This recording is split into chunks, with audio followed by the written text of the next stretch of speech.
Olá amigos, olá amigas, sejam bem-vindos ao canal Sintonia Espírita. Aqui nós abordamos diversos assuntos sob a ótica do Espiritismo.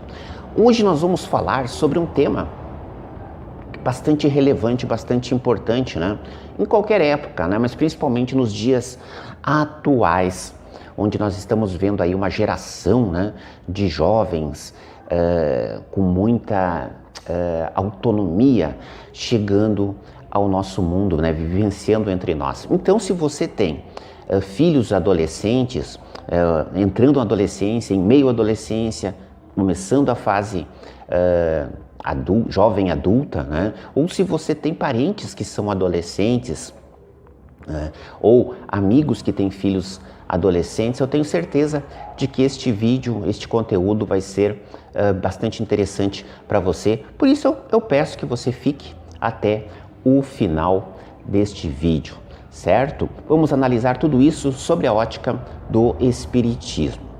Pois bem, se tem uma coisa que é muito evidente quando nós observamos os jovens, né, adolescentes, muitas vezes observamos essas atitudes dos nossos próprios filhos, é de que se tem uma coisa que os jovens detestam, né, é a tal da responsabilidade, né?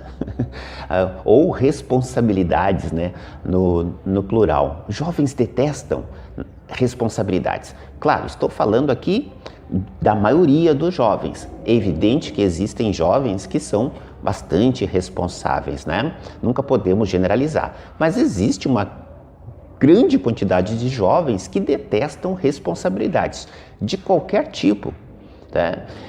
Tarefas simples como, por exemplo, estudar, fazer o dever de casa, se comportar na escola, ajudar nas tarefas domésticas, né? Arrumar o próprio quarto, ajudar a varrer a casa, lavar a própria louça, parece que são tarefas, né, terríveis, né, tragédias para alguns jovens, certo? Sempre se rebelam para executar e alguns nem executam. Para alguns, até o simples ato de tomar banho é um grande sacrifício, não é mesmo? Pois é uma característica, né, de muitos adolescentes. Mas vamos entender um pouco mais, né, e as consequências que isso podem trazer. E isso pode trazer consequências muito graves para o futuro imediato, inclusive, destes jovens, né? E aqui eu falei uma palavra-chave no vídeo de hoje: consequência. Muitos desses jovens, eles vivem uma grande ilusão. Eles querem viver uma grande ilusão, né? Um mundo irreal, né? E nesse mundo irreal deles, eles querem ter liberdade total. Eles querem ter liberdade para fazer o que der na telha deles, né? O que passar pela cabeça deles, eles querem fazer. Só que eles querem fazer tudo isso sem que isso traga nenhum tipo de consequência, né, ou responsabilidade para eles, né? É como se eles pudessem viver num mundo onde as ações deles não tivessem nenhum tipo de consequência, principalmente consequência negativa, é óbvio, para eles. E isto é uma ilusão. O que é ilusão? Aquilo que não é real, aquilo que não é possível. Então, eles vivem nessa ilusão. E por que isso é uma ilusão? É simples, porque não existe liberdade sem responsabilidade. Não existe ação sem consequência. Prestem muita atenção nisso. Você que já é espírita, é familiarizado, né, é um estudante da doutrina espírita, você já sabe, né, já entende muito bem que todas as nossas ações, todas as nossas escolhas, elas têm consequências positivas ou negativas, dependendo das nossas ações, das nossas escolhas. Não é possível viver num mundo sem consequências, né? E não porque isto é um acordo humano, é uma regra humana da nossa sociedade, né? Claro que as sociedades, elas têm as suas próprias leis, né, que também se baseiam muito nisso. Mas esta, na realidade, é uma lei universal. Ela vai muito além da sociedade humana, né? Ela já existe muito antes do ser humano existir, neste planeta ou em outros planetas, né? Todo o universo, do micro ao macro, o cosmos, funciona assim. Todas as ações têm consequências. Basta nós observarmos a natureza. Observem a natureza. Tirem ali o fator humano e fiquem observando a natureza. Você verá que ali existe um encadeamento, né? Uma sequência perfeita de ação e reação, né? Um equilíbrio perfeito.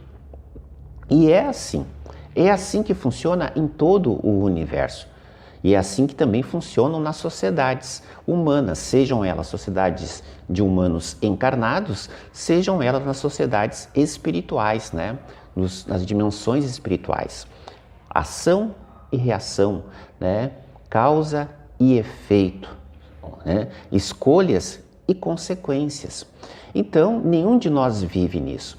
Os jovens, muitas vezes, criam essa ilusão e acreditam que podem viver nesta redoma, né? Nesse universo paralelo onde não existe consequência para as suas ações.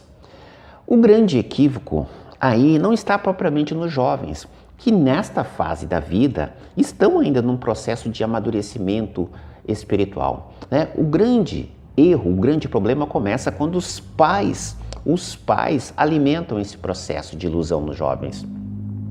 Quando eles devem orientar os jovens no sentido oposto, de que todas as nossas ações têm consequências, que nós somos responsáveis pelas nossas escolhas, que as nossas escolhas também podem afetar outras pessoas, né, de forma positiva ou de forma negativa. Então, cabe aos pais realizarem esta orientação. E muitos pais, infelizmente, o que eles tentam fazer? Quando eles percebem que os jovens têm ações negativas, eles tentam canalizar para si as consequências daquelas ações, né? Por exemplo, digamos que um jovem se comporte mal na escola, tem um comportamento inadequado na escola, ou fora da escola, e os pais recebem a reclamação de que seus filhos estão se comportando de forma inadequada. Muitos pais reagem de que forma? Eles são negacionistas, por assim dizer. Não, meu filho jamais seria capaz de fazer tal coisa, né? E mesmo que diante de testemunhas e evidências, eles continuam negando que o seu filho, né, ou a sua filha realizou tal ou qual ação. A consequência disso é que o jovem, né, ele vai se sentir cada vez mais motivado a realizar ações negativas, já que seus pais, né, acabam assim passando a mão por cima, passando pano para aquelas atitudes, né? Negando que eles tenham feito isso, ou às vezes culpando terceiros. Não, meu filho jamais seria capaz de fazer isso. A culpa é do fulano que é filha de não sei quem, papapá, é do ciclano que é uma má companhia. Sempre a culpa é do outro, né? Então, vejam bem, nesse momento, esses pais estão educando para o mal os seus filhos, né? Educando para o mal os seus filhos. E isso é grave do ponto de vista espiritual, né? Esses pais vão ter que responder por essas ações e vão, né? E o que é pior, vão responder pelas ações que os seus filhos provocarem em virtude dessa deseducação, dessa orientação equivocada que eles estão dando. Isso é muito grave, né? É muito difícil educar. É muito difícil educar. É uma das tarefas mais difíceis é educar. Porque para um pai ou para uma mãe que amam seus filhos, ele tem que equilibrar o sentimento e a razão. E equilibrando esse sentimento e a razão, que é uma tarefa bastante difícil, ele gera sabedoria. E só com sabedoria ele vai conseguir educar. E ainda assim ele pode falhar no processo educacional. Ainda assim, procurando sempre orientar da melhor forma possível os seus filhos, pode acontecer que seus filhos escolham viver por um caminho muito equivocado. Mas aí a responsabilidade pelas ações desse filho não são dos pais, porque os pais fizeram aquilo que era correto, fizeram o melhor que puderam, passam a ser exclusivamente dos seus filhos. É eles que terão que responder espiritualmente perante as leis divinas pelas suas ações. Liberdade só existe com responsabilidade. E quanto maior a nossa responsabilidade, maior será a liberdade que teremos, que nos será propiciada, né, pelas leis maiores, pelas leis divinas. Então, se nós todos queremos exercer a nossa liberdade, e o que eu falei aqui não vale apenas para os jovens, mas também para nós adultos, precisamos compreender e entender que precisamos usar a nossa liberdade com sabedoria, com responsabilidade. Se você ficou até aqui, muito obrigado pela sua atenção. Eu vou te pedir que se inscreva no nosso canal e deixe o seu like, porque isso ajuda a este conteúdo a chegar a mais e mais pais, sejam eles espíritas ou não, e que espero que esse vídeo também chegue a muitos e muitos jovens. Forte abraço, fiquem com Deus, fiquem na paz e até o próximo vídeo.